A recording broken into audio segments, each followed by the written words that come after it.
Cheryl. That's not how we met her, obviously. But this is pretty much how every one of the tributes started. I met Mandy at the pub. I met Mandy at the pub. This is different. Yeah. But we met Mandy at the municipal pool at Tamworth. True.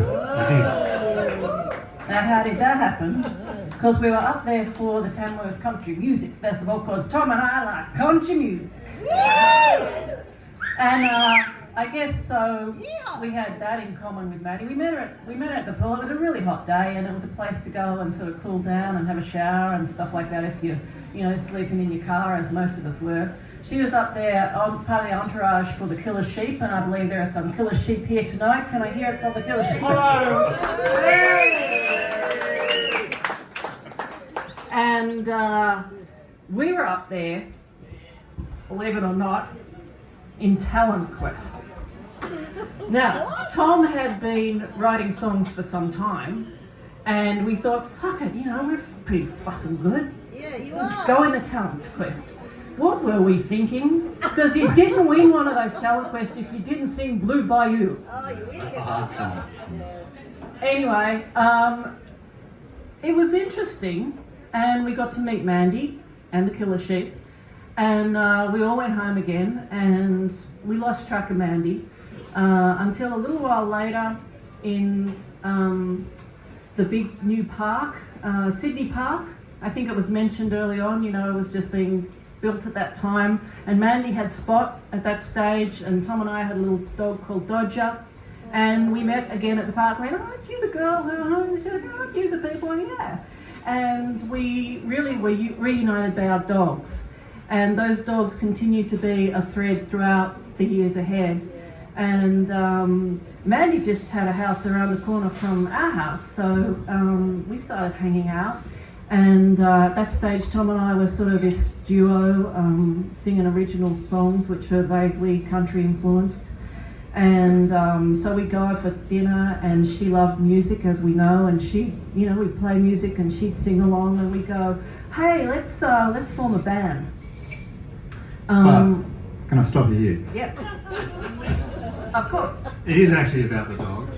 And there's been some resentment about the cover of our first album. In fact, we were told it was the worst cover ever. No!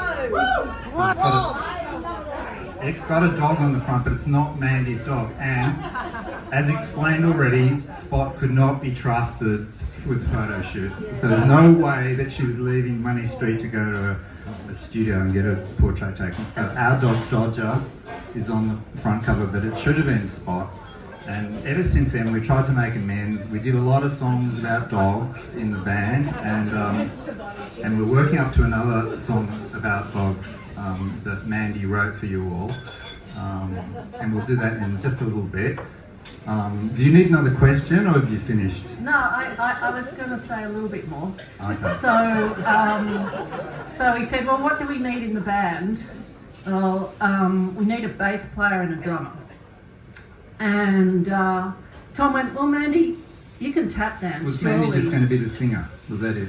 No, you said, well, there were 3 singers and 1 guitarist. Right. We knew we needed something more. Yeah. And I'm pretty sure, Tom, it was you who said to her, well, Mandy, you can tap dance, surely you can drum. Yeah. Now, I recall Mandy telling me her father was a drummer. Can anyone corroborate that? Yeah, there's a photo of it. There you go. Her father was a drummer. She was a fucking fantastic tap dancer. She had brilliant rhythm. And blow me down, she said, I can do it. She looked around the living room and said, hang on, I've got a globe of the world here and a cigarette stand ashtray. There's my my hi-hat right there. She said, I know a bloke with a snare, Jim Elliott. He used to live here, and I think I can get one off him. And she had that for about 15 years, didn't she, Jim? Possibly the pedal as well. You never got it back. And then she got this here hat box. Now that was a TikTok. Beautiful. And she turned out to be the best damn little drummer girl ever. And she was a singing drummer.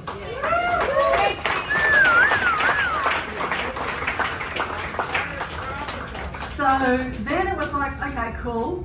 Now where are we going to get a bass player? And she said, oh, I'm in this band, Jackson Code. There's a guy in it that plays bass. He's pretty good. Baz. I said, yeah, okay, get Baz over. And Baz came over and he listened to the songs and he went, yeah, I like it. I'll play bass with you. But pretty soon in his head he started to hear all these beautiful guitar lines. And I went, all right, I'll play bass. And so Love Me was born. And me and Mandy were a... yeah, it was our baby because none of us had kids, and it was like it was our and someone mentioned before family, and we became family. The two dogs and us, and we just did everything together. We went to the dog park. We had dinners. Mandy was incredibly talented, but and I know Hannah mentioned her discipline. We never saw a lot of that. She did practice. She was but we were always there to see her practice. Yeah, so every practice was a performance. Yeah, she was at her heart a performer. I think we all agree on that. And so what we do is, in the family way, we would go over for dinner, and then because she had this beautiful, soft, quiet drum kit, we could just rehearse in the living room. And so for about 10 or more years, once a week, we would have dinner and rehearse. Pretty much. And we never went to one of those little concrete bunkers where proper bands do their rehearsals. We did once. We did once, yeah. We did once because we had something to do with another band, and it was just horrible. Oh.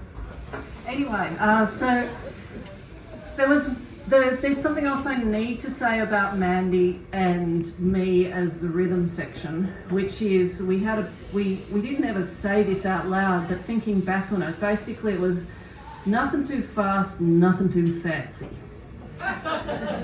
And that was a really key part of the Love Me sound. And we did all right. And it was a joy.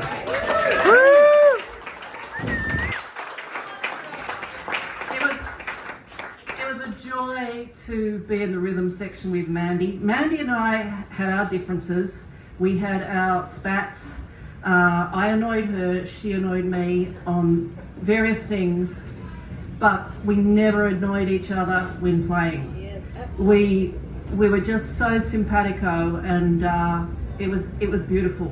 And some of the happiest times of my life were on stage with my bandmates in Love Me. Yeah. That's all true. I never annoyed Mandy at all. She loved me. That's what the... Well, possibly because I would fix whatever was broken in the house. And So very dogs. We're required to segue to Tasmania in order to sort of put continuity into the story. So we don't go to Tasmania yet. Play some lovely I'm songs. going to play some songs. Do we do that now? Yeah, you'll notice that I'm kind of the organising force. Yeah, the best. And this is my creative man. So let's combine that now and play some music. Yay!